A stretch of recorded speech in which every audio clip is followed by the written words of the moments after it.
Hello दोस्तों, good morning. एक बार फिर सभी का स्वागत है हमारे YouTube channel Israel sir GS में। और जैसा कि हम सब लोग उम्मीद के मुताबिक ऐसे टॉपिकों पर बातें कर रहे हैं जीएस से रिलेटेड, जो आपके एग्जाम में बहुत ज्यादा आने की पॉसिबिलिटी है और बहुत ज्यादा आ भी रहे हैं।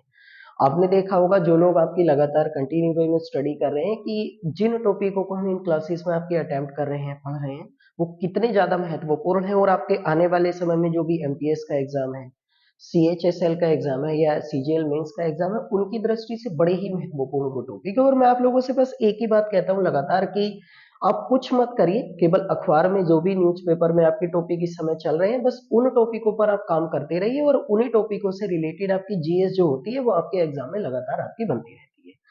मैं आप लोगों से पर डे एक ही आपकी हमारी बात पर रिक्वेस्ट करता हूँ कि कृपया करके जो भी लोग हमारे इस चैनल से आपके रिलेटेड हैं, जुड़े हुए हैं, वो सभी लोगों को अपने मिलने वाले सभी लोगों को ग्रुप में हमारी इस वीडियो को शेयर किया करिए।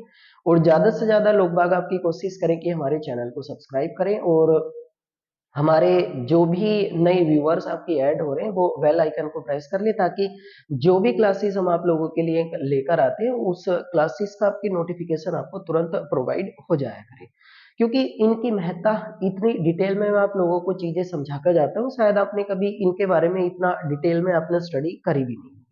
तो आज हम एक बड़े महत्वपूर्ण टॉपिक पर बात करने वाले हैं, जिसकी अखबार में हाल फिलहाल में आपकी चर्चा हो रही थी। और उस वाले टॉपिक का नाम होगा आपका, आपने पढ़ा भी होगा उस वाले टॉपिक के बारे में और आप लोगों ने कहा भी था, हम बात करेंगे आज आपकी पार्लियामेंट यानी संसद के बारे में। जो पार्लियामेंट होती है, जिसको इंग्लिश में पार्लियामेंट बोल दिया जाता है, हिंदी में आपकी जिसको संसद कह देते हैं। तो आज इस महत्वपूर्ण मुद्दे पर बातें करेंगे, उसका लेना देना है, उसका रीजन है। क्योंकि आप लोगों ने देखा होगा कि वर्तमान समय में अगर हम बात करें तो अभी संसद को इतना ज्यादा आपके अखबारों में प्रिंट किया गया, उसमें सत्र आयोजित किए जाते हैं, कैसे सत्र होते हैं, कैसे करके आपकी हमारी उसमें बातें पारित हो जाती हैं, लगातार अखबारों में उसकी चर्चा हो रही है। तो क्यों ना हमें आपकी संसद के बारे में पढ़ना चाहिए। जीएस का अच्छा खासा एक कॉन्स्टिट्यूशन का टॉपिक है, जो आपका एक तैयार हो जाएगा और जिसके बारे में आपको एक अच्छा सा नोट्स बना लेना चाहिए। तो आइए शुरू करते हैं आपकी पार्लियामेंट संसद के बारे में। देखो, पहले मैं आप लोगों को धीरे से इस चीज को आपकी हमारी समझा दूं, आराम से सुकून के साथ आप लोग कोशिश करना कि आपकी समझ में आ जाए।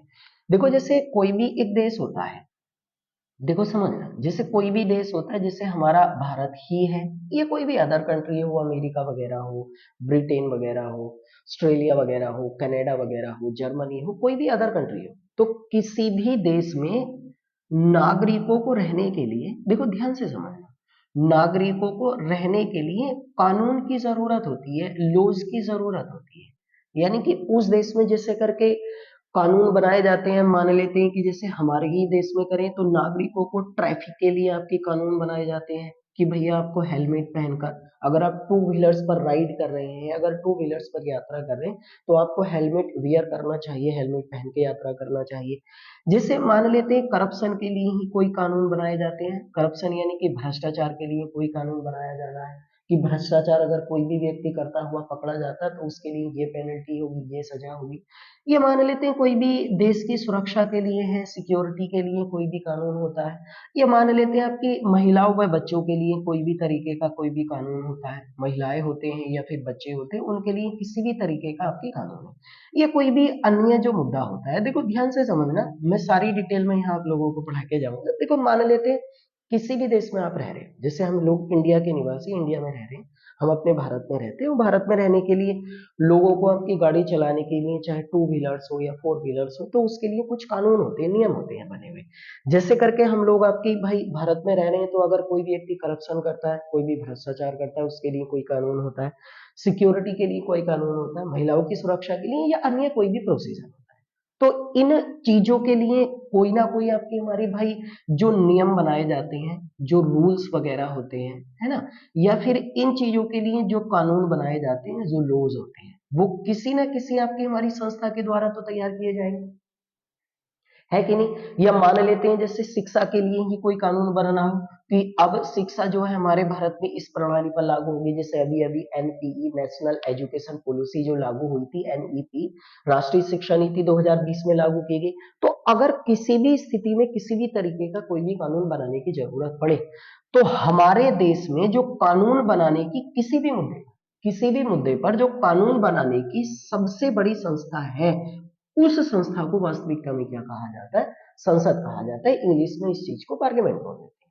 अच्छा, एक बात बताओ, अब इन्हीं कानूनों के बारे में अगर हम बात करते हैं, ये जो जो मैं अब आप लोगों से बता रहा हूँ कि किसी भी देश में किसी भी तरीके का आपकी हमारी जो कानून बनाया जाता है वो किसी ना किसी संस्था द्वारा बनाया जाता है। ऐसे ही करके अगर हम वर्तमान समय में बात करें तो भारत में कानून बनाने का जो कार्य है वो पार्लियामेंट द्वारा किया जा रहा है। अच्छा, एक बात समझो, अगर हम देखें तो वास्तविकता में कानून को हिंदी में विधि भी बोल देते हैं। विधि, इंग्लिश में लॉज कह दिया जाता है। अब देखो, विधि या कानून बनाने वाली भारत में सबसे बड़ी जो संस्था है, जो सबसे बड़ी संस्था होती है आपकी हमारी, वो क्या है? संसद है। अब संसद जो है वो किसका काम कर रही है? विधि को बनाने का। इसी रीजन से संसद का जो एक अन्य नाम है वो हम ये भी कह सकते हैं कि वो विधायिका है, ये वाली, है ना, विधायिका। हम इस चीज को आपकी हमारी विधायिका भी तो बोल सकते हैं ना।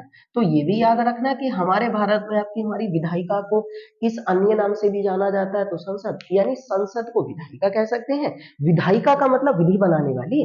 भाई, विधि प्लस आयिका, आयिका की मीन्स घर होता है, यानी कि जो विधि को बनाने का कार्य करती है उस वाली संस्था को क्या बोला जाता है? आपकी विधायिका कह देते हो। विधायिका को ही भारत में आपकी किस नाम से जाना जाता है? तो पार्लियामेंट या संसद के नाम से जाना जाता है। बिल्कुल सीधा सीधा लिखा हुआ है कि पार्लियामेंट या संसद के नाम से इसी चीज को जान दिया जाता है। तो वास्तविकता में हमारे देश में कानून को, विधि को, लॉज को क्रिएट, मैन्युफैक्चर, डेवलप करने वाली जो सबसे बड़ी आपकी हमारी ऑर्गेनाइजेशन होती है, इंस्टीट्यूट होता है, संस्था होता है, उसी संस्था को आपकी क्या बोला जाता है? आपकी संसद, पार्लियामेंट या विधायिका के नाम से जाना जाता है। अब देखो, अगर हम इसी आपकी हमारी संस्था के बारे में बात करें जो आपके हेडिंग डाला हुआ है संसद या विधायिका के बारे में, तो हमारे भारत में आपकी भारतीय संविधान के, अब आप लिखना स्टार्ट करेंगे, जैसे जैसे मैं आप लोगों को यहाँ लिखूंगा वैसे वैसे आप लिखना स्टार्ट करें। संसद का जो आपकी भाई संरचना है या संसद का जो गठन है, संसद का गठन वो भारतीय संविधान के अनुच्छेद 79 में किया गया है। आर्टिकल्स नंबर 79, अनुच्छेद नंबर 79 में भारत में संसद का गठन किया गया है। तो इसका मतलब, मैं कई बार अपनी क्लासेस में, आपकी ऑनलाइन क्लासेस में बता चुका हूं कि ऐसी कोई भी संस्था जिसका प्रोविजन इंडियन कॉन्स्टिट्यूशन के, भारतीय संविधान के किसी ना किसी आर्टिकल्स में हुआ यानी अनुच्छेद में हुआ, या किसी ना किसी चैप्टर यानी भाग में हुआ, या किसी ना किसी आपके शेड्यूल यानी अनुसूची में हुआ, तो वो संस्थाएं या वो इंस्टीट्यूट आपकी कैसे होते हैं? संवैधानिक। तो इसका मतलब कह सकते हैं कि ये एक संवैधानिक संस्था है कि नहीं? संवैधानिक संस्था है। भारतीय संविधान के अनुच्छेद 79 के तहत आपकी किसका गठन किया गया है? आपकी भाई संसद का। अनुच्छेद 79 से लेकर आप लिखें अब चीजें, और कृपया करके आप पूरी क्लास अटेम्प्ट किया करें, जितने भी लोग हैं। देखो, आपका ही इसमें आपकी भलाई है, आपको ही इसमें आपकी हमारी बेहतर है कि आप पूरी क्लास को अटेम्प्ट करेंगे, और पूरी जितनी भी डिटेल में आपकी टोटल लगा के शुरू से लास्ट तक बता के जाता हूँ। आप ही का फायदा है कि आप इस चीज को लिखें। देखो, लापरवाही करोगे तो आपका लॉस होगा, अगर इसी चीज को आप बेहतर तरीके से आपकी ऑब्जर्व करने की कोशिश करोगे तो आप ही का बेनिफिट होगा। तो कृपया करके कोशिश करा करें कि जो भी क्लास लोग हम अटेम्प्ट कर रहे हैं उस क्लास को हम शुरू से लास्ट तक हम ऐसे ही शिद्दत के साथ अटेम्प्ट करें जैसे हम आपकी हमारी भाई पहले 10, 15, 20 मिनट में अटेम्प्ट करते हैं, ऐसे ही बात के साथ करें। क्योंकि ये कोई शॉर्ट वीडियो डांस की क्लासेस नहीं होती कि आपने एक स्टेप देख लिया, बाद में स्टेप को आपकी दूसरी समय में इसको देख लेंगे। पूरा एक रिदम बनाने की कोशिश किया करें और पूरी क्लास हम अटेम्प्ट करें भाई, है ना। अब देखो, अगर हम बात करें तो भारतीय संविधान के अनुच्छेद यानी आर्टिकल्स नंबर 79 से अनुच्छेद नंबर, आर्टिकल्स नंबर, अनुच्छेदों को आर्टिकल्स कहते हैं भाई, 122, अनुच्छेद नंबर 79 से लेके अनुच्छेद नंबर 122 तक संसद के संबंध में प्रावधान किए गए हैं, है ना, संसद के संबंध में प्रावधान। तो भारतीय संविधान में जो अगर हम बात करें तो भारतीय संविधान के भाग नंबर 5, ये भी आप लिख लें भाई, भारतीय संविधान के भाग नंबर 5 में articles number 79 to articles number 122, अनुच्छेद नंबर 79 से अनुच्छेद नंबर 122 के बीच में संसद से संबंधित प्रावधान है। लेकिन संसद का जो गठन है वो किस अनुच्छेद में किया गया है? अनुच्छेद 79 के तहत भारत में एक संसद होगी जो कानून बनाने वाली सर्वोच्च संस्था होगी। ठीक है, तो इसका मतलब ये लिखा हुआ है कि आपकी ये आर्टिकल्स, आपने चैप्टर नंबर और आर्टिकल्स आप लिखना स्टार्ट करें, है ना। और हम क्यों पढ़ रहे हैं आपको पता भी होगा, क्योंकि हम लोगों ने इसके ऊपर आपकी हमारी डिस्कस कराई कि जैसे जैसे टॉपिक आते रहेंगे हम बातें करते रहेंगे आपकी, है ना। आर्टिकल्स नंबर, तो इसका मतलब ये है कि भारत में कानून बनाने वाली, भारत में कानून बनाने वाली सबसे बड़ी संस्था, कानून बनाने वाली सबसे बड़ी संस्था, सबसे बड़ी जो संस्था है वो आपकी कौन सी होती है? संसद। और संसद का जो गठन है भारतीय संविधान में, संसद का गठन आर्टिकल नंबर 79 में किया गया है, अनुच्छेद नंबर 79 के तहत आपकी संसद का गठन किया गया है। Is that clear? सबको क्लैरिफाई हुआ? अब हम लोग आपकी इसके बारे में आगे आपकी डिस्कस करना स्टार्ट करेंगे। अब देखो, जैसे जैसे मैं लिखता रहा करूं, कृपया करके आप कोशिश करा करें, नोट्स बनाए और पूरी क्लास को अटेंड किया करें। पढ़ाई की क्लासेस होती हैं, एजुकेशनल से संबंधित हम लोग आपके स्टडी कर रहे हैं, तो आर्टिकल्स नंबर यानी अनुच्छेद नंबर 79 ये है ना। अब आप स्टार्ट करें लिखना। संसद जो है इसके बारे में अगर हम बात करते हैं तो संसद कुल मिलाकर 3 अंगों से मिलकर बनी संस्था है। संसद में अगर हम बात करें तो ये 3 अंगों से मिलकर बनी संस्था है। अनुच्छेद 79 में मिलकर लिखा हुआ है। नंबर 1 होता है आपकी हमारी इसमें लोकसभा, लोकसभा ठीक है। नंबर 2 होता है आपकी इसमें राज्यसभा, और इसका आपकी नंबर 3 जो अंग होता है वो होता है राष्ट्रपति, है ना। तो इसका मतलब संसद कितने अंगों से मिलकर बनने वाली संस्था है? तो आंसर आएगा आपके 3 अंगों से, जिसमें एक लोकसभा होता है, एक राज्यसभा होता है और एक राष्ट्रपति होता है। अनुच्छेद नंबर 79 में लिखा हुआ है, आर्टिकल्स नंबर 79, अनुच्छेद 79 में वर्णित है कि राष्ट्रपति संसद का अभिन्न अंग होगा। वर्णित है कि राष्ट्रपति संसद का अभिन्न अंग होगा, राष्ट्रपति संसद का अभिन्न अंग होगा, ये अभिन्न अंग होगा। ये अनुच्छेद 79 में लिखा हुआ है, इस चीज को आप जरूर याद रखें। आर्टिकल्स नंबर भारतीय संविधान के अनुच्छेद नंबर 79 में लिखा हुआ है कि संसद का undistributed part of president is called parliament, किस आर्टिकल्स में? 79 में, यानी अनुच्छेद 79 में लिखा हुआ है कि राष्ट्रपति संसद का अभिन्न अंग होगा, आर्टिकल्स नंबर 79 में। अब इस प्रकार कह सकते हैं कि अंग तो 3 है, लेकिन अगर हम बात करें आपकी संसद के सदन, तो संसद के सदन अगर बात करें तो संसद जो है 2 सदनों से मिलकर बनने वाली संस्था है, 2 सदनों से मिलकर बनने वाली संस्था है। नंबर 1 होता है आपकी लोकसभा और नंबर 2 होता है आपकी राज्यसभा, ये वाला है ना। इंग्लिश में इसको लोकसभा ही कहा जाता है अब तो, लोकसभा ही कहा जाता है अब तो, और इसको भी इंग्लिश में आपको अब तो राज्यसभा ही कहा जाता है। पहले इसको अन्य नामों से जाना जाता था, अभी मैं डिटेल में बता के जाऊंगा। तो अगर पूछा जाता है संसद कितने सदनों से मिलकर बनने वाली संस्था है, तो 2 सदनों से। अंग पूछा जाता है तो 3 अंगों से मिलकर बनने वाली संस्था है। किस अनुच्छेद में लिखा हुआ है? आपकी आर्टिकल नंबर 79, अनुच्छेद नंबर 79 में कानून बनाने वाली सब वो संस्था है जिनमें लोकसभा, राष्ट्रपति और राज्यसभा होते हैं, 3 अंग और 2 सदन होते हैं। इनमें 2 सदनों में आपकी हमारी ये है लोकसभा और राज्यसभा, ठीक है। Is that clear? सबको क्लैरिफाई हुआ कि वास्तविकता में किस टॉपिक पर बातें करना चाह रहे हैं और उस टॉपिक का आपकी संबंध क्या है, या उस टॉपिक का आपके मतलब क्या होता है आपके। अब ना हम अलग अलग पढ़ेंगे। राष्ट्रपति तो खैर अलग ही पढ़ाया जाता है, आप सभी जानते हैं। तो वास्तविकता में अब हम संसद में आपकी हमारी लोकसभा को अलग पढ़ेंगे और राज्यसभा के बारे में हम अलग पढ़ेंगे, है ना। अब आप पहले हेडिंग लगा लें, इसमें सबसे पहले आप हेडिंग लगा लें, और सबसे पहले हम जो आपकी पढ़ेंगे ना, इसमें संसद का एक सदन पढ़ने वाले, और उस सदन का नाम होगा आपकी भाई संसद में लोकसभा, है ना। अब आप हेडिंग जो लगा लें वो लोकसभा को लगा लें, लोकसभा को लगा लें। जैसे करके हमारा कोई भी घर होता है, घर में कितने आपके हमारी अंग होते हैं कि जैसे किचन होता है, एक बेडरूम वगैरह होता है, ऐसे ही करके संसद में 2 सदन है। सदन का मतलब हाउस होता है, घर होता है। एक होता है आपकी लोकसभा और एक होता है राज्यसभा, है ना। अब आप मैं अलग अलग बताऊंगा, आप लोग लिखना स्टार्ट करें आपके, है ना। लोकसभा हमारे भारत में, अच्छा हाँ, उससे पहले एक बात और लिख लें आप, उससे पहले एक बात और लिख लें कि संसद जो है हमारे भारत में पहली बार, इससे पहले आप एक बात ये लिख लें, भारत में पहली बार संसद का उद्घाटन, संसद का उद्घाटन जो है ये वो 1927 ईस्वी में, और ये लॉर्ड इरविन द्वारा किया गया था। मैं आप लोगों को इन्हीं वाली क्लासेस में आपकी भाई वायसराय और गवर्नर जनरल के बारे में पढ़ा चुका हूँ। एक बार जाकर उन क्लासेस को अटेम्प्ट कर ले, आपको पता चल जाएगा इस समय 1927 में भारत के वायसराय थे लॉर्ड इरविन, और इन्होंने 1927 ईस्वी में भारत में संसद का सबसे पहले उद्घाटन करा। ये जो संसद है हमारे भारत में वो नई दिल्ली में स्थित है, सबको पता होगा नई दिल्ली में। और नई दिल्ली में अगर स्थित है तो किस नदी के तट पर होगी? यमुना। तो यमुना नदी के तट पर लॉर्ड इरविन ने इसका सबसे पहले उद्घाटन करा। अब ये जो आपकी संसद है नई दिल्ली में, जब इसको पहली बार बनाया गया था ना, पहली बार, तो इसका जो डिजाइन था, ये आप थोड़ा सा याद रखें, आपके इसका जो डिजाइन था वो एडविन लुटियंस के द्वारा बनाया गया था। एडविन लुटियंस के द्वारा, एडविन लुटियंस के द्वारा इसका जो डिजाइन है वो बनाया गया था। तो ऐसे कह सकते हैं कि भारत में जो संसद है बनी हुई, इस संसद के जो वास्तुकार हैं वो कौन हुआ करते थे? आपकी वो एडविन लुटियंस थे। अब संसद का नए तरीके से आपके निर्माण किया जा रहा है, किसी दिन मैं उस पर भी डिस्कस करूंगा। अगर आप लोग चाहते हैं वास्तविकता में उसको पढ़ना तो मुझे कमेंट बॉक्स में आप टाइप कर सकते हैं, जिसका नाम रखा गया आपकी सेंट्रल विस्टा प्रोजेक्ट। अब जो है ना हमारे भारत में आपकी नई संसद का जो निर्माण किया जा रहा है, नई वाली, तो इसका निर्माण किया जा रहा है आपकी सेंट्रल विस्टा प्रोजेक्ट के तहत। अब सेंट्रल विस्टा प्रोजेक्ट क्या है, इस पर हम किसी दिन और दिन आपकी चर्चा करेंगे। तो अब तो संसद नई तरीके से बनेगी, नई बिल्डिंग मैन्युफैक्चर की जाएगी। अब सेंट्रल विस्टा प्रोजेक्ट क्या होगा?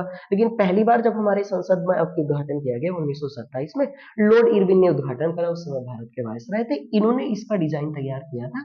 और ये आपकी संसद को बनाने वाले आपके डिजाइन का मतलब वास्तुकार थे। अब संसद का नया निर्माण किया जा रहा है, तो ये जानकारी आप और लिख लें, है ना।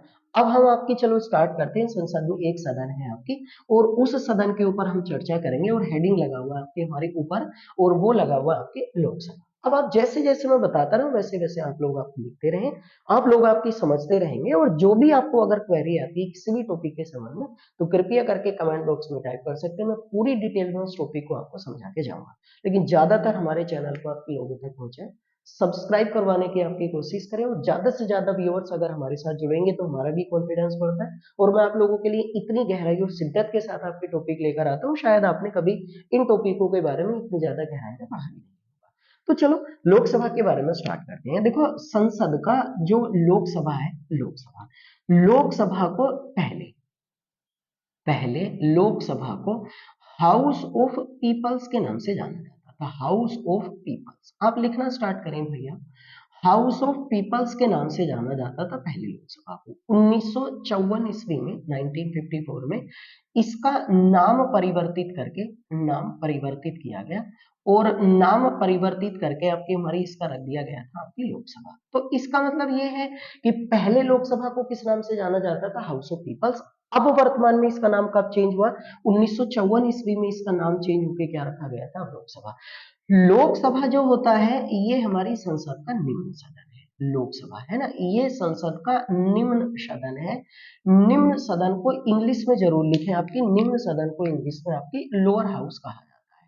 लोअर हाउस, ये देखो याद रखनी पड़ेंगी, LOWERHOUSE, लोअर हाउस, यानी कि संसद का। देखो निम्न सदन इसलिए कहा जाता है, इसे लोकसभा को एक और नाम लिखे आपकी, मैं कई सारे नाम लिख देता हूँ। लोकसभा को लोकप्रिय सदन भी कहा जाता है, लोकप्रिय सदन इस नाम से भी जाना जाता है। इसको प्रतिनिधि सभा भी कहा जाता है, प्रतिनिधि सभा, ये वाला, है ना।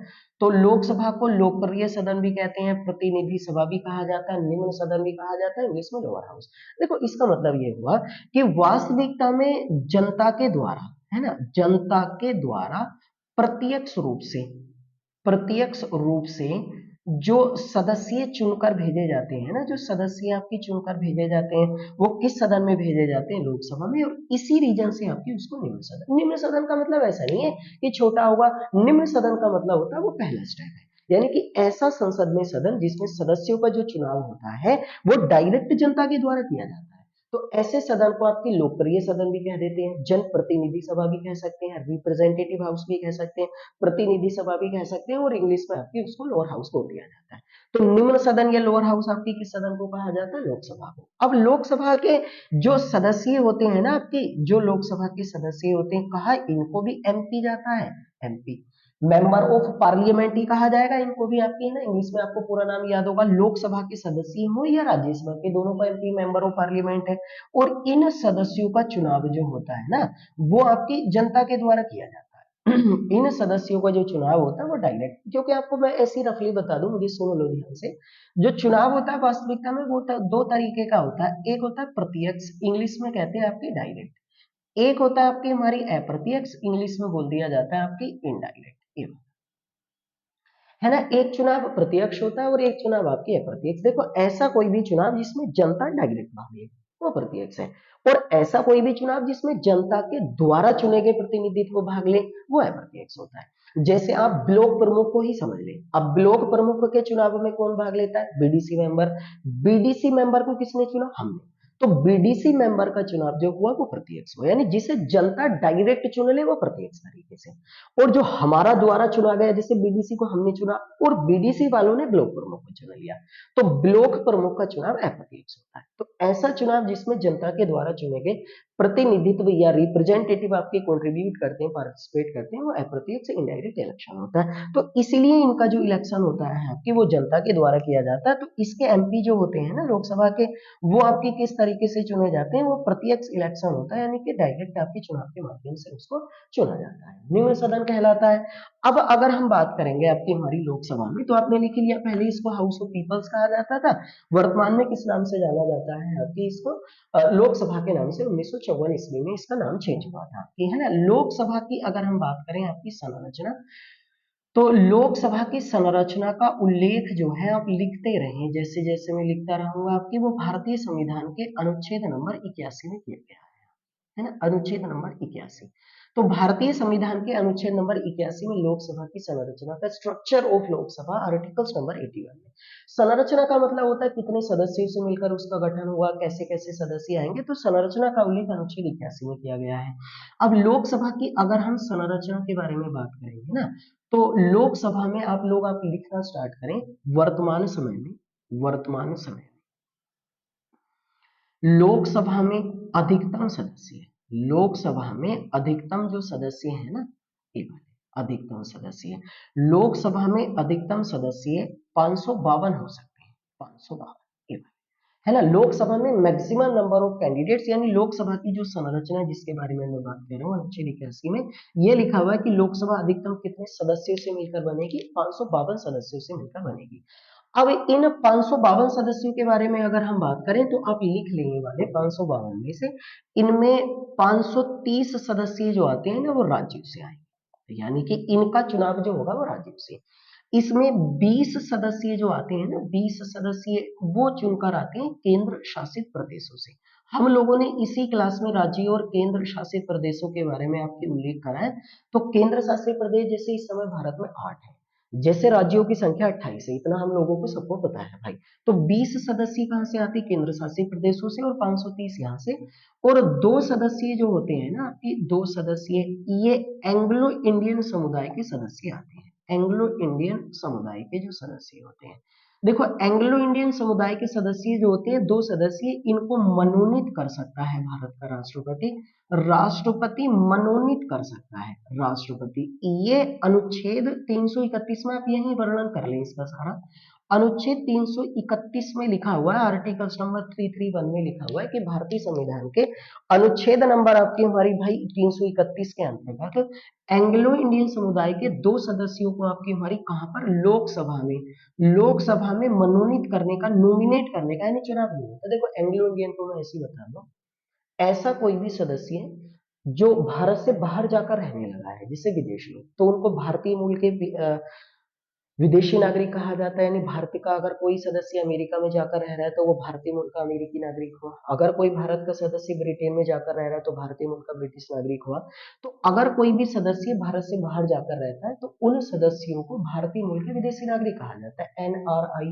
तो ऐसे सदस्यों को भारत में एंग्लो इंडियन सदस्य कहा जाता है। अगर एंग्लो इंडियन सदस्य समुदाय के सदस्यों का प्रतिनिधित्व लोकसभा में कम है, तो अनुच्छेद नंबर 331 के तहत ऐसे 2 सदस्यों को लोकसभा में अनुच्छेद 331 के तहत भारत का राष्ट्रपति मनोनीत कर सकता है, यानी ऐसी नॉमिनेट कर सकता है। लेकिन आप लिख लें अभी फिलहाल, जो भारतीय संविधान का 104वां संविधान संशोधन है, किसी दिन अगर आप चाहोगे ना तो मुझे कमेंट बॉक्स में टाइप कर सकते हैं। मैं संविधान संशोधन, संशोधन का मतलब परिवर्तन करना, मैं डिटेल में आपको समझा के जाऊंगा कि संविधान संशोधन होता क्या है ना। 104वां जो संविधान संशोधन संशोधन है ना, ये 126वें संविधान संशोधन विधेयक के तहत किया गया। संविधान संशोधन विधेयक, देखो अधिनियम अलग होता है, विधेयक अलग होता है, आप लोग कहेंगे तो मैं पूरी डिटेल में समझाऊंगा। 104वां संविधान संशोधन या 126वें संविधान संशोधन विधेयक के तहत 2019 में ये एंग्लो इंडियन समुदाय के जो सदस्य हैं ना, इनको फिलहाल आपकी निलंबित करके रखा गया है, निलंबित करके रखा गया है। लेकिन फिलहाल आपकी लोकसभा में ये सदस्य आपकी नॉमिनेट नहीं किए जाएंगे। लेकिन मैक्सिमम नंबर ऑफ कैंडिडेट्स अगर पूछा हो तो सकते हैं ना, निलंबित तो किए गए, खत्म तो नहीं किए गए हैं। तो अधिकतम सदस्य अगर लोकसभा में पूछे जाते हैं तो आंसर 552 ही आएगा आपकी। यहाँ 550 मत दे देना, आंसर अभी भी 552 ही आएगा। लेकिन ये याद रखना कि एंग्लो इंडियन समुदाय के सदस्यों को आपकी हमारी कब निलंबित कर दिया गया था, 104वें संविधान संशोधन अधिनियम के तहत 126वें संविधान संशोधन विधेयक में 2019 में लोकसभा में आपके एंग्लो इंडियन समुदाय के सदस्यों का जो नॉमिनेशन आपकी बाई प्रेसिडेंट अनुच्छेद 331 के तहत करता था, तो उसको फिलहाल अभी निलंबित करके रखा गया है।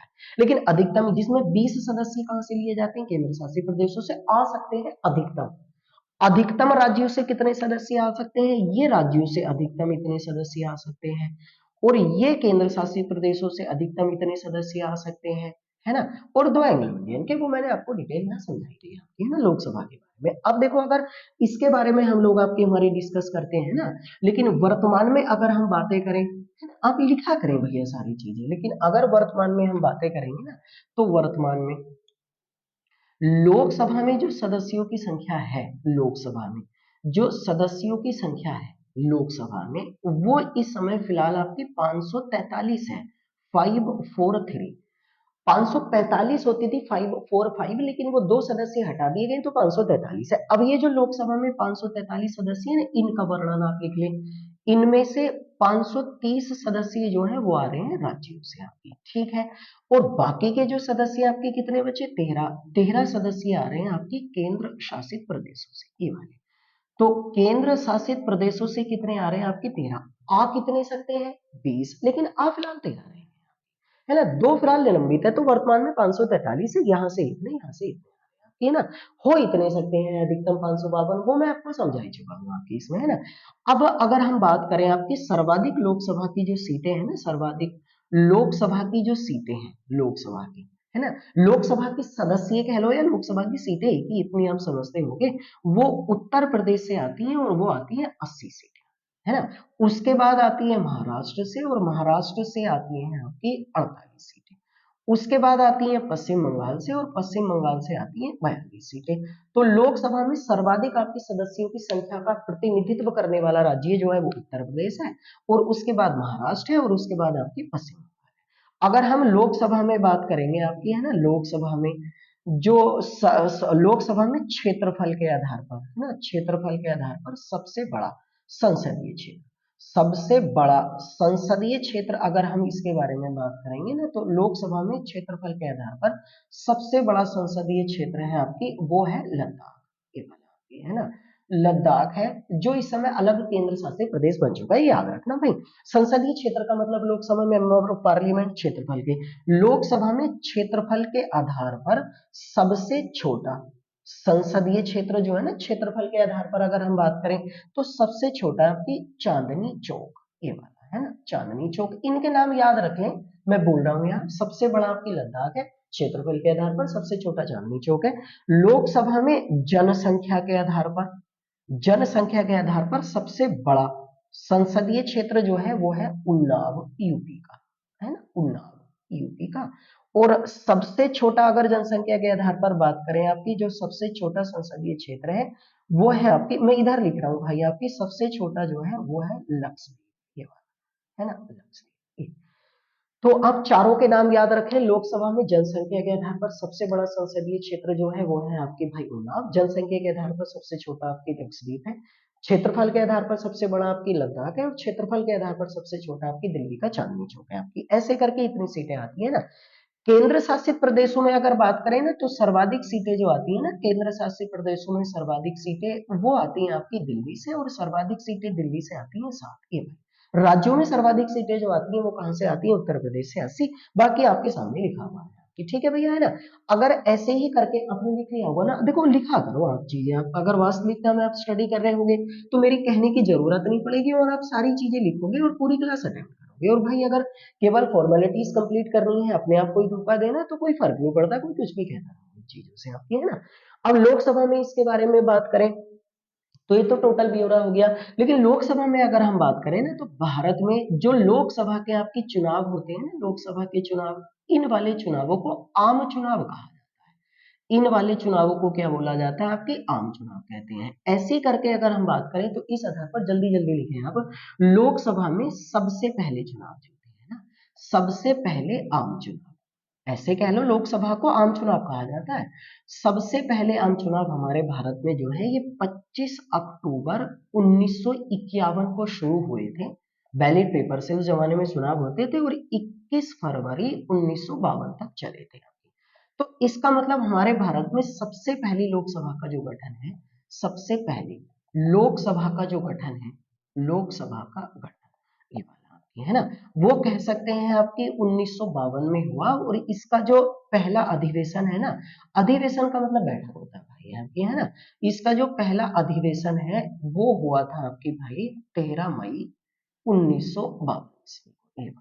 ये डेटें आप कुछ हैं जो महत्वपूर्ण है, आप इन्हें लिख लें। लोकसभा का सबसे पहले गठन 1952 में हुआ, सबसे पहला अधिवेशन 13 मई 1952 में। तो इसका मतलब सबसे पहले अगर आम चुनाव बुझे जाते हैं तो इसीलिए तो आंसर 1951-52 देना पड़ता है। ऑप्शन में आपके डबल लिखा हुआ होगा कि भारत में सबसे पहले लोकसभा के आम चुनाव कब हुए, 1951-52 में, क्योंकि 25 अक्टूबर को शुरू हुए थे और 21 फरवरी तक चले थे ये चुनाव, है ना। अब ये सबसे पहली जो आपकी लोकसभा थी ना, आपकी सबसे पहली जो लोकसभा थी, सबसे पहली, इस लोकसभा में सीटों की संख्या जो थी आपकी, सीटों की संख्या या सदस्यों की संख्या कह लो, एक ही तो बात है आपकी, वो थी आपकी 500। तो इसका मतलब जैसे आज अधिकतम 552 हो सकता है 543, लेकिन उस समय लोकसभा में सीटों की अधिकतम संख्या कितनी थी, 500 थी आपकी।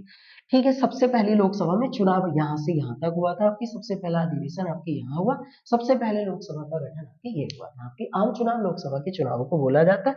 ये कुछ महत्वपूर्ण डेटे हैं, ये लिखे आपके, ठीक है भैया, है ना। अब मैं आप लोगों को आपकी हमारी बता देता हूँ कि जैसे अगर हम बात करते हैं आपकी लोकसभा में, तो लोकसभा में सदस्यों की संख्या में वृद्धि, आपकी लोकसभा में सदस्यों की संख्या में वृद्धि, सदस्यों की संख्या में जो आपकी वृद्धि हुई है वो पहली बार कब की गई थी, तो पहली बार की गई थी वो आपकी, वो 7वां संविधान संशोधन था और ये हुआ था 1956 ईस्वी में, है ना। 7वां संविधान संशोधन, ये बात मैं आपसे बार बार बोल रहा हूँ। अगर आपको संविधान संशोधन पढ़ने हैं तो मुझे कमेंट बॉक्स में आप टाइप कर सकते हैं, मैं संविधान संशोधन को पूरी डिटेल में आपको पढ़ा के चला जाऊंगा आप लोगों को, है ना, क्योंकि लंबा टॉपिक है, वो आपकी समझ में भी आ जाएगा। संविधान संशोधन 1956 में हुआ था, 7वें नंबर का, और इसमें क्या था, लोकसभा की सदस्य संख्या जो है ना, लोकसभा की सदस्य संख्या जो है ये आपकी हमारी करी गई थी 500 से बढ़ाकर आपकी 525 कर दी गई थी, है ना। 500 से बढ़ाकर 525 कर दी गई थी। इसमें जो था, इसमें क्या था, 500 सीटें जो आती हैं वो तो आती हैं आपकी हमारी राज्यों से, ये कहा गया था, और 25 सीटें जो आएंगी वो कहां से आएंगी, वो केंद्र शासित प्रदेशों से, ये वाली, है ना। तो यहाँ पर 500 से संख्या बढ़ाकर 525 कर दी गई थी। 500 सीटें आएंगी आपकी केंद्र शासित प्रदेशों से, सॉरी राज्यों से, और 25 सीटें केंद्र शासित प्रदेशों से। उसके बाद क्या हुआ था, उसके बाद 31वां संविधान संशोधन हुआ, और 31वें संविधान संशोधन के तहत, जो 31वां संविधान संशोधन हुआ था 1973 में, इसके तहत आपकी लोकसभा में सदस्यों की संख्या बढ़ाकर ना, लोकसभा में इसमें जो आपकी सीटों की संख्या में वृद्धि करके इसको कर दिया गया था 545, ये वाला 545। इन 545 में से मैं आपको एक बार ब्यौरा बता दूं इनमें से। इनमें ये कहा गया था कि जो अभी तक 500 सीटें आ रही थी ना राज्यों से, तो 500 सीटें जो राज्यों से आ रही थी इनको अब आपकी वृद्धि करके कर दिया जाएगा 525, ये वाला, ठीक है। और जो केंद्र शासित प्रदेशों से आ रही थी ना आपकी 25 सीटें, इन केंद्र शासित प्रदेशों की 25 सीटों को आपकी करके कर दिया जाएगा 20। तो इस प्रकार इन्हें 25 से घटाकर 20 कर दिया गया, और उन्हें 500 से बढ़ाकर 525। अब 525 और 20 आपकी इन दोनों को अगर ऐड करेंगे तो कितना हो जाएगा आपकी हमारी ये 545 हो जाएगा। तो ऐसे ऐसे, तो इसका मतलब लोकसभा में सदस्य की संख्या में वृद्धि करने के लिए कौन सा संविधान संशोधन है, एक 7वां है और एक आपकी 31वां है। तो 2 संविधान संशोधन हुए हैं लोकसभा में सदस्यों की संख्या में वृद्धि करके, और उसके बाद भारत में संविधान संशोधन नहीं किया गया। जब गोवा राज्य का गठन हुआ था 1987 में, 1987 में लोकसभा में अधिकतम सदस्यीय संख्या, लोकसभा में जो है आपकी अधिकतम सदस्यों की संख्या जो है आपकी वो 552 कर दी गई। तो 552 अधिकतम 1987 में हुई है, और 2 संविधान संशोधन लोकसभा में सीटों की संख्या करने के लिए किए गए हैं। एक आपकी भाई 500 कौन सा किया गया था आपकी 7वां, और एक कौन सा किया गया 31वें नंबर का संविधान संशोधन, और इसकी संख्या बढ़ाकर आपकी ये कर दी गई है ना। अब देखो अगर हम वर्तमान में बात, ये हो गया ना टोटल आपकी क्लैरिफाई है ना। ऐसे ही करके अगर हम वर्तमान में बात करेंगे तो ये जो लोकसभा होती है ना, संसद का निम्न सदन होता है, इसके बारे में अगर हम बात करेंगे तो देखो आप ध्यान से सुने, आपकी लोकसभा का जब कोई भी व्यक्ति आपकी चुनाव लड़ता है ना, तो इसके लिए आपको जमानत राशि भरनी पड़ती है, जमानत राशि। अब जमानत राशि का मतलब ये होता है कि आप चुनाव लड़ोगे तो आपको कुछ, जैसे करके हम कोई भी आपकी शहर वगैरह में जाकर आपकी कोई भी दुकान किराए पर लेते हैं, कुछ भी घर वगैरह लेते हैं, तो पगड़ी देनी होती है ना, अमाउंट पे करना होता है, कि सिक्योरिटी देनी होती है, आप ऐसे समझ ले। तो जमानत राशि, तो लोकसभा का चुनाव लड़ने के लिए जमानत राशि इस समय जो है वर्तमान समय में वो है आपकी भाई 25,000, 25,000 रुपए है आपकी। लेकिन SC और ST के लिए ये हाफ होगी आपकी, यानी कि 12,500, ये 12,500। इसका मतलब ये होगा कि अगर किसी उम्मीदवार को, देखो आप लिख लें, अगर किसी उम्मीदवार को लोकसभा के चुनाव, किसी उम्मीदवार को लोकसभा के चुनाव में, लोकसभा के चुनाव है ना, वैध मतों का, वैध मतों का 1/6 मत प्राप्त नहीं हुए, 1/6 मत प्राप्त नहीं हुए, नहीं हुए, तो उसकी जमानत राशि जब्त कर ली जाएगी, उसकी जमानत राशि जब्त कर ली जाएगी, ये है। तो उसकी जमानत राशि क्या हो जाता है आपकी, वो जब्त कर ली जाती है आपकी, हमारी वो जब्त कर ली जाएगी, ये है। तो उसकी जमानत राशि जो है वो जब्त कर ली जाएगी।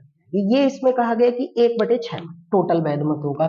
इसका मतलब आप जानते हो आपकी कि टोटल वैध मतों का आपकी 1/6 मत अगर प्राप्त नहीं हुए तो उसकी जमानत राशि जब्त कर ली जाएगी। यानी कि जैसे अगर किसी चुनाव में मान लेते हैं आपकी 60,000 वोट पड़े, 60,000 है ना, इसका 1/6 निकालो तो कितना आएगा 10,000। अगर किसी उम्मीदवार को आपकी हमारी भाई 10,000 वोट नहीं मिले वैध मतों का, क्योंकि जीत या हार वैध पर ही होती है, तो उसकी जमानत राशि क्या कर ली जाएगी आपकी, जब्त कर ली जाएगी। इस चीज को आपकी जमानत राशि बोल दिया जाता है। ये तो जमानत राशि आपको याद हो गई है ना, और उसका मतलब क्या होता है, और जब्त कब होगी। ऐसे ही करके अगर कोई व्यक्ति आपकी लोकसभा का चुनाव लड़ रहा है ना, तो एक चीज और लिख लें आप, अगर कोई व्यक्ति आपकी हमारे भाई लोकसभा का चुनाव लड़ रहा है, तो चुनाव में जो खर्च की अधिकतम सीमा है ना, चुनाव में खर्च की जो अधिकतम सीमा है, देखो आपको ये भी तो पता होगा ना कि जब कोई भी व्यक्ति आपकी हमारी चुनाव लड़ता है तो उसमें आपकी कुछ ना कुछ खर्चा वगैरह होता है भाई, आपको प्रचार करना होगा, एडवर्टाइजिंग आपको करना होगा, गाड़ी वगैरह का खर्च होता है, आपके खाने पीने का खर्च होता है, तो इसमें चुनाव का जो खर्च होता है ना आपकी, वो वर्तमान समय में ये लिखे है ना। वर्तमान समय में जो चुनाव का आपके खर्च निर्धारित किया गया है, ये बड़े राज्यों के लिए, जो बड़े राज्य हैं उनके लिए है आपके 95 लाख, 95 लाख रुपए है ना, और जो छोटे राज्य हैं आपके उनके लिए है 75 लाख रुपए। ये पहले बड़े राज्यों के लिए 70 लाख रुपए था पहले, और पहले छोटे राज्यों के लिए आपके 54 लाख रुपए था। छोटे राज्यों का मतलब जैसे पूर्वोत्तर राज्य है, मणिपुर है, मेघालय है, असम है, ये छोटे छोटे राज्य हैं उनके लिए। बड़े राज्यों का मतलब जैसे उत्तर प्रदेश है, महाराष्ट्र, पश्चिम बंगाल, बिहार वगैरह है, राजस्थान वगैरह, मध्य प्रदेश। तो इन राज्यों के लिए एक, यानी कि जैसे कोई भी उम्मीदवार किसी भी आपकी, जैसे मान लेते हैं हमारे प्रधानमंत्री जी वाराणसी लोकसभा सीट से आपके खड़े होते हैं चुनाव लड़ने, तो वो अपने चुनावी क्षेत्र में चुनाव के दौरान अधिकतम कितने रुपए आपके हमारी चुनाव प्रचार पर खर्च कर सकते हैं, 95 लाख रुपए। पहले 70 लाख रुपए खर्च की अधिकतम सीमा थी। अगर कोई छोटे राज्यों में आपकी हमारी चुनाव लड़ने के लिए खड़ा होता है, जिससे मेघालय में कोई भी उम्मीदवार है, तो उसके चुनाव की खर्च की अधिकतम सीमा अभी तक 54 लाख थी, अब इसको बढ़ाकर 75 लाख आपकी कर दिया गया है। ये जो लोकसभा का चुनाव होता है, ये सबको पता है, हमारे भारत में जो संपन्न कराया जाता है ना, संपन्न ये कराया जाता है भैया आपके निर्वाचन आयोग के द्वारा, जो इलेक्शन कमीशन होता है ना, निर्वाचन आयोग के द्वारा आपकी हमारी ये चुनाव जो होता है वो संपन्न कराया जाता है, इलेक्शन कमीशन। तो चुनाव के खर्च की अधिकतम सीमा, जमानत राशि आपकी हमारी क्या निर्धारित करी गई है आपकी, है ना। अगर हम ऐसे ही करके बात करें, अभी ये केवल लोकसभा चल रही है आपकी, है ना। अब देखो मैं पूरी ही डिटेल में आपको बता के जाऊंगा, चाहे इस पे एक क्लास और कर लेंगे हम, जैसे आज हम आपकी क्लास पढ़ रहे हैं तो इस पे एक दो क्लास जो है आपकी हमारी वो और कर लेंगे हम लोग, और पूरी डिटेल में आप लोगों की आपकी समझ में आई जाएगी आपकी, है ना। देखो अगर हम इसके बारे में बात करें लोकसभा के बारे में, तो लोकसभा में होता क्या है आपकी, लोकसभा में अगर हम बातें करेंगे आपकी, तो लोकसभा जो होता है आपका, है ना, लोकसभा, इसमें जब इसका पहली बार गठन होता है आपकी, है ना, पहली बार जब इसका पहली बार आपकी गठन होता है ना, तो इसमें आपकी सदस्यों को शपथ दिलाने के लिए, सदस्यों को जो शपथ दिलाने का काम है, या जो आपकी सत्र आयोजित होते हैं उन सत्रों की अध्यक्षता करने के लिए, अध्यक्षता जो नए सदस्य चुनकर आए उनको शपथ दिलाना, और जो आपकी सत्र चलेंगे उनकी अध्यक्षता करने के लिए एक प्रोटेम स्पीकर नियुक्त किया जाता है, प्रोटेम स्पीकर। प्रोटेम स्पीकर का मतलब होता है अस्थायी अध्यक्ष, अस्थायी अध्यक्ष। तो अस्थायी अध्यक्ष को आपकी हमारी इंग्लिश में प्रोटेम स्पीकर, और देखो याद रखना प्रोटेम स्पीकर का कार्य क्या होता है, तो आंसर आएगा सदस्यों को शपथ दिलाना जो नए चुनकर आए हैं, यह शुरुआती सत्रों की अध्यक्षता करना, बस इतना याद रखना। प्रोटेम स्पीकर की जो आपकी नियुक्ति होती है ना, नियुक्ति वो करता है भारत का राष्ट्रपति करता है, बस इतना याद रखना। प्रोटेम स्पीकर की जो नियुक्ति होती है ना अस्थायी अध्यक्ष की, वो कौन करता है, राष्ट्रपति। और जब आपकी हमारी लोकसभा का पूर्ण रूप से गठन हो जाए, जब लोकसभा का आपकी पूर्ण रूप से गठन हो जाए, तो फिर इसमें आपकी हमारी प्रोटेम स्पीकर के स्थान पर किसको आपकी हमारी बनाया जाता है, वो लोकसभा का अध्यक्ष बनता है, और एक क्या बनता है, उन्हीं में से आपके सदस्यों में से एक लोकसभा का आपकी उपाध्यक्ष बनता है। तो एक अध्यक्ष होगा और एक आपकी हमारी क्या होता है, उपाध्यक्ष होता है, जब लोकसभा का पूर्ण गठन हो जाए। जैसे वर्तमान में हमारी जो लोकसभा चल रही है ना, वर्तमान में जो लोकसभा हमारी चल रही है, वो चल रही है भैया आपकी 17वीं लोकसभा, ये वाली, है ना, 17वें नंबर की लोकसभा, पहले नंबर की लोकसभा ये चल रही है आपकी हमारी, है ना। लोकसभा जो होती है आपकी हमारी अमूमन इसका कार्यकाल जो होता है ना, लोकसभा का जो कार्यकाल होता है, टर्म्स होता है, वो अमूमन आपकी हमारी कितने वर्ष होता है, वो 5 वर्ष होता है, लेकिन 5 वर्ष जो होता है ये इसका अस्थायी कार्यकाल होता है। अब अस्थायी कैसे होता है मैं आगे समझाऊंगा ये सारी चीजें आपको, लेकिन 17वीं लोकसभा चल रही है। अध्यक्ष और उपाध्यक्ष जब तक नहीं आ जाते हैं पूर्ण रूप से आपकी हमारी, जब तक इसका गठन नहीं होता, तो उससे पहले जो नए नवेले सदस्य होते हैं उनको शपथ ओथ एफर्मेशन दिलाने के लिए एक अध्यक्ष बना दिया जाता है जो अस्थायी, जिसको प्रोटेम स्पीकर या प्रोटेम अध्यक्ष कह देते हैं, अस्थायी अध्यक्ष, और उसकी नियुक्ति भारत का राष्ट्रपति करता है ना। ऐसे ही करके अगर हम वर्तमान में बात करेंगे ना आपकी, है ना, देखो यहाँ ध्यान से सुनो ना आपकी, अब आपकी इसमें लिखना स्टार्ट करें आपकी, जैसे मैं शुरू में अनुच्छेद 81 बता चुका था, तो लोकसभा में एक अध्यक्ष होगा, है ना, लोकसभा में एक अध्यक्ष होगा और एक उपाध्यक्ष होगा, ये अनुच्छेद नंबर 93 में लिखा हुआ, आर्टिकल नंबर 93। लोकसभा में अध्यक्ष या उपाध्यक्ष, है ना, ये वाला, इनको इनके पदों से आपकी हमारी हटाना, इस्तीफा देना, हटाना है, इस्तीफा देना है ना, हटाना होता है या इस्तीफा देना होता है, इसका प्रावधान भारतीय संविधान के अनुच्छेद 94 में किया गया है। यही लिख लें आपकी, अनुच्छेद 94 में लिखा हुआ है कि अध्यक्ष अपना इस्तीफा जो होगा ना, अध्यक्ष अपना इस्तीफा जो होगा वो उपाध्यक्ष को देगा, उपाध्यक्ष ये वाला, है ना। और उपाध्यक्ष जो अपना इस्तीफा होगा ना आपकी लोकसभा में, वो अपना इस्तीफा जो देगा वो आपके अध्यक्ष को देगा, और ये बात आपकी अनुच्छेद नंबर भारतीय संविधान के 94 में लिखी हुई है। एक बात लिख लें कि अगर भारत में आपकी अध्यक्ष जो होता है ना, लोकसभा का अध्यक्ष, लोकसभा के अध्यक्ष को इंग्लिश में जो होता है ना, वो आपकी भाई स्पीकर बोल दिया जाता है। इंग्लिश में आपकी लोकसभा के अध्यक्ष को स्पीकर कह देते हैं। लोकसभा के अध्यक्ष को अगर आपकी हमारी किस प्रकार हटाया जा सकता है, अगर ये क्वेश्चन आता है किस प्रकार हटाया जा सकता है, क्योंकि यहाँ हटाने के बारे में भी है, तो किस प्रकार हटाया जा सकता है, तब आंसर इसका देना है लोकसभा में, लोकसभा में सभी सदस्यों के द्वारा पारित संकल्प के आधार पर, पारित संकल्प के आधार पर, ये तब आंसर आपके ये दिया जाएगा कि पारित संकल्प के आधार पर जो है आपकी लोकसभा में सभी सदस्यों के पूर्ण बहुमत कह लो, इसका मतलब ये होता है लोकसभा के अध्यक्ष को उसके पद से हटा दिया जाता है, वो इस्तीफा उपाध्यक्ष को देगा, उपाध्यक्ष अपना इस्तीफा अध्यक्ष को देगा। अगर क्वेश्चन आता है कि लोकसभा का अध्यक्ष किस प्रकार बनता है, तो लोकसभा का अध्यक्ष बनता है, आंसर लिखना चयनित बनता है ना, चयन के आधार पर बनता है, चूज किया जाता है, यानी उसके इलेक्शन में वोट नहीं डाले जाते। चूज इंग्लिश में आपके ऐसा होता है जैसे बहुत सारे सदस्य बैठे और उनमें से एक सदस्य को अध्यक्ष बनाना, तो सभी सदस्य हाथ खड़ा कर देते कि हाँ ठीक है हम इसके नाम पर सहमत है, तो उसको क्या बोल दिया जाता है आपकी चयनित। तो लोकसभा के अध्यक्ष का इसका मतलब मैं आपको बता दूं इसी बातों बातों में कि लोकसभा के अध्यक्ष का आपकी निर्वाचन भी नहीं होता, निर्वाचन ये भी नहीं होता है ना, लोकसभा के अध्यक्ष की नियुक्ति भी नहीं होती, लोकसभा के अध्यक्ष का मनोनयन भी नहीं होता, बल्कि लोकसभा के अध्यक्ष को क्या किया जाता है, चयनित किया जाता है, यानी इसका क्या होता है, चयन होता है। लोकसभा हटाना है तो फिर ऐसे होगा, है ना, अनुच्छेद 94 में लिखा हुआ 93 में एक अध्यक्ष उपाध्यक्ष होगा आपके, ठीक है भैया, है ना।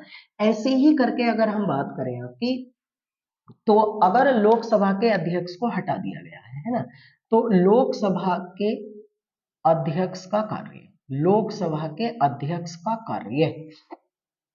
कार्य उपाध्यक्ष या अन्य व्यक्ति द्वारा किया जा सकता है, उपाध्यक्ष या अन्य व्यक्ति द्वारा आपके किया जा सकता है, ये अनुच्छेद आपके 95 में लिखा हुआ है।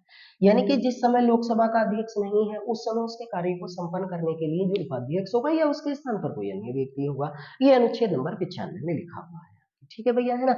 ऐसे ही करके आपकी हमारी अगर लोकसभा में अध्यक्ष या उपाध्यक्ष, अध्यक्ष है या उपाध्यक्ष है, इन्हें हटाने का कोई प्रावधान है, इन्हें हटाने का अगर कोई प्रावधान है, यानी कि हटाने का कोई प्रावधान उस समय विचाराधीन है, यानी कि लोकसभा में उस समय उन्हें हटाने का कोई भी प्रावधान विचाराधीन है, तब वो उस समय आपकी पीठासीन नहीं होंगे। पीठासीन नहीं होने का मतलब ये है कि वो उस समय लोकसभा की अध्यक्षता या उपाध्यक्षता नहीं कर पाएंगे, आपकी अनुच्छेद 96 में लिखा।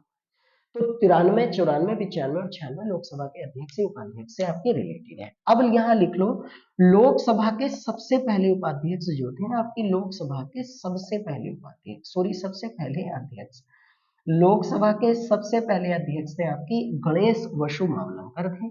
देखो लंबी क्लास हो जाएगी, गणेश वसु मावलंकर ये लोकसभा के सबसे पहले अध्यक्ष बने थे, इनको शॉर्ट फॉर्म में जीवी मावलंकर कहा जाता है, जीवा मावलंकर, ये लोकसभा के सबसे पहले अध्यक्ष थे, इसीलिए इन्हें इन्हें जो है ना लोकसभा का पिता भी कहा जाता है, लोकसभा का पिता या लोकसभा का जनक, वो आपकी हमारी किन्हें कहा जाता है, वो गणेश वसु मावलंकर को कहा जाता है कि लोकसभा का पिता या लोकसभा का जनक जो है आपकी हमारी, वो इन्हें आपकी कह दिया जाता है, ये ना गणेश वसु मावलंकर को। लोकसभा के सबसे पहले उपाध्यक्ष जो थे ना आपके, सबसे पहले उपाध्यक्ष वो थे आपके अनंत शयनम अयंगर, अनंत शयनम अयंगर, ये लोकसभा के सबसे पहले आपके हमारे उपाध्यक्ष बने थे, अध्यक्ष होते और इन्हें लोकसभा का जनक या पिता कहा जाता है। अब लोकसभा के अध्यक्ष को कैसे हटाया जा सकता है वो बता देता हूँ, है ना, वो बताया था मैंने अभी लोगों से। अगर क्वेश्चन पूछा जाता है कि हमारे भारत में आपकी सबसे पहले लोकसभा के अध्यक्ष कौन है, सबसे पहले लोकसभा के अध्यक्ष कौन है जिनके विरुद्ध महाभियोग लाया गया था, जिनके विरुद्ध महाभियोग लाया गया था, महाभियोग का मतलब आप वैसे समझ लें, राष्ट्रपति जब मैं पढ़ाऊंगा तो मैं डिटेल में समझाऊंगा, लेकिन अभी फिलहाल ये समझ लें, महाभियोग का मतलब हटाने वाले थे, तो वो आंसर आपके जीवी मावलंकर ही आएगा, जीवी मावलंकर। इनके इनके खिलाफ 1954 ईस्वी में आपकी महाभियोग लाया गया था, लेकिन वो प्रस्ताव लोकसभा में गिर गया था। तो सबसे पहले लोकसभा के अध्यक्ष कौन है जिनके विरुद्ध महाभियोग लाया गया था, वो जीवी मावलंकर 1954 में सबसे पहले, और आपके हमारे उपाध्यक्ष ये है, ठीक है भैया, है ना। अनुच्छेद भी सारे क्लैरिफाई हो गए आपकी, है ना। अब अगर हम बात करेंगे ना आपकी हमारी लोकसभा में, तो लोकसभा में आपकी हमारी सबसे पहले जनजातीय अध्यक्ष कौन बने थे, जनजातीय अध्यक्ष, लोकसभा के सबसे पहले जनजातीय अध्यक्ष बने थे पीए सांगा, ये लोकसभा के सबसे पहले जनजातीय आपके अध्यक्ष बने थे। लोकसभा की सबसे पहली महिला अध्यक्ष कौन बनी थी, सबसे पहली महिला अध्यक्ष, लोकसभा की सबसे पहली महिला अध्यक्ष बनी थी इंदिरा कुमार, है ना, इंदिरा कुमार, ये 15वीं लोकसभा के अध्यक्ष बनी थी, 15वीं की।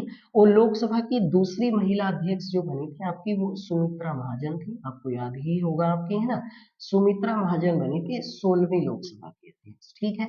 वर्तमान में जो लोकसभा के अध्यक्ष है ना, वर्तमान में लोकसभा के जो स्पीकर हैं यानी अध्यक्ष हैं आपकी, वो आपको याद ही होगा, रोज अखबार में प्रिंट होते हैं, वो ओम बिरला है आपकी, है ना, ओम बिरला, ये ओम बिरला भी आता है या बिरला भी आता है, ये वर्तमान में। और इस समय लोकसभा में ना, वर्तमान में लोकसभा में जो उपाध्यक्ष है ना, वो इस समय आपकी हमारी कोई भी व्यक्ति निर्वाचित नहीं किया गया, ये टोटल आपकी लोकसभा के बारे में होगी। अगर पूछा जाता है आपकी लोकसभा का नेता किसे कहा जाता है, तो लोकसभा का नेता कहा जाता है भारत में प्रधानमंत्री, ये बात है ना। अगर पूछा जाता है आपकी हमारी, देखो याद रखना कि भारत में कौन सा ऐसा पद है, भारत में कौन सा ऐसा पद है, कौन सा ऐसा पद है जिसका शपथ नहीं होता, शपथ नहीं होता, ये वाला। तब आंसर आएगा आपकी हमारी लोकसभा का अध्यक्ष व उपाध्यक्ष, लोकसभा का अध्यक्ष व लोकसभा का उपाध्यक्ष, ये दोनों ऐसे पद होते हैं जिनका आपके शपथ नहीं होता है, ये याद रखना आपकी, ठीक है ना। अब देखो आपकी लोकसभा पूरा हो गया, आपकी क्लैरिफाई आपकी कैसे कैसे है ना सीटों का चुनाव जो होता है हमारे भारत में, है ना। अब ये हो गया टोटल आपकी, हो गया ना, सबने लिख लिया होगा। ये देखो इतनी, अगर आप डिटेल में पढ़ेंगे चाहेंगे तो इतनी आपकी हमारी हमारी है ना। अगर भारत में पूछा जाता है लोकसभा में सीटों का निर्धारण, लोकसभा में सीटों का जो निर्धारण है ना आपकी, वो किया जाता है जनसंख्या के आधार पर, क्षेत्रफल के आधार पर नहीं होता भाई, किसके आधार पर होता है, जनसंख्या के आधार पर होता है। लोकसभा में सीटों का निर्धारण जनसंख्या है ना, लोकसभा में सीटों का निर्धारण जो है ना कि लोकसभा में सीटों का निर्धारण वो 1971 की जनगणना के आधार पर किया गया है, 1971 की जनगणना के आधार पर किया गया है। और ये आपकी 2026 तक के लिए किया गया है, 2026 तक के लिए ये किया गया है। ऐसा जो निर्धारण था ना, ऐसा निर्धारण वो हमारे भारत में आपकी हमारी किया गया था 84 में संविधान संशोधन है आपकी, और ये 2001 में किया गया। 84 में संविधान संशोधन 2001 में 1971 की जनगणना के आधार पर 2026 तक के लिए सीटों का निर्धारण किया गया है, जो अधिकतम आपकी भाई 552 होंगी, न्यूनतम कुछ नहीं होगी लोकसभा में सीटों की संख्या, वो इस आधार पर किया गया है ना। अब देखो एक और है, मैं एक चीज और बता रहा था आपकी, भारतीय संविधान के अनुच्छेद 100 में लिखा हुआ है लोकसभा का अध्यक्ष जो होगा ना, लोकसभा का अध्यक्ष, इसे आपकी एक वोट डालने का अधिकार होगा, और उसे कहते हैं आपके भाई आप कह सकते हैं टाई या मत बराबर रहने की स्थिति में आपकी casting vote, casting vote, casting vote, ये वाला आपके निर्णायक मत कहते हैं, है ना, निर्णायक मत, कास्टिंग वोट या निर्णायक मत डालने का अधिकार आपकी लोकसभा के अध्यक्ष को होता है, और वो अनुच्छेद 100 में है। देखो कास्टिंग वोट का मतलब होता है मत बराबर रहने की स्थिति, मत बराबर रहने की स्थिति, रहने की यानी कि जब मुकाबला टाई होता है, यानी कि जैसे लोकसभा में कोई भी चुनाव हुआ, उस चुनाव में विपक्ष और पक्ष के मत बराबर बराबर होंगे, 50 उसके 50 उसके, तो अब जीत हार कैसे हो, दोबारा चुनाव नहीं कराएंगे। तो उस समय में निर्णायक मत, ये कास्टिंग वोट डालने का अधिकार जो होगा वो किसको होगा, लोकसभा के अध्यक्ष को, और ये अनुच्छेद 100 में लिखा हुआ है। ये पूरी लोकसभा के बारे में डिटेल है, संसद के बारे में डिटेल है। मैं आप लोग एक और क्लास में आप लोगों से आपकी हमारी चाह रहा हूँ कि एक क्लास और हम इस पर कर लेंगे और संसद आपकी कंप्लीट हो जाएगी। तो कृपया करके आप लोगों को डिटेल में आपकी चीजें आपकी समझ में आई गई होंगी कि वास्तविकता में देखो पढ़ाई करें तो ऐसे पढ़ें जिससे आपकी पूरी डिटेल में आपकी समझ में आ जाए। ये पूरा ब्यौरा है आपकी, अभी इसमें न्यूनतम उम्र क्या होती है, अधिकतम उम्र क्या होती है, सत्र वगैरह क्या होते हैं, राज्यसभा क्या होती है, वो भी रह गया, उस पर हम डिस्कशन कर लेंगे। लेकिन आप ये पूरा ब्यौरा आप एक बार देखें, एक क्लास और हम इस पर अटेम्प्ट कर लेंगे, अगर आप चाहते हैं तो कृपया करके उस क्लास को जरूर आप देख लें और ये पूरी क्लास अटेम्प्ट कर लें। शायद जिंदगी में आपको संसद पढ़ने की ना जरूरत ही नहीं पड़ेगी, और हमारी इस क्लास को ज्यादातर लोगों तक पहुंचाए। और जो भी लोग हमारी क्लास में पहली बार अटेम्प्ट कर रहे हैं, कृपया चैनल को सब्सक्राइब जरूर कर लें। तो आने वाले समय में फिर आपसे मुलाकात होगी, तब तक आपसे विदा चाहते हैं। आप क्लास में अच्छी तरीके से पढ़ाई करते रहिए। आपकी हमारी गुड बाय।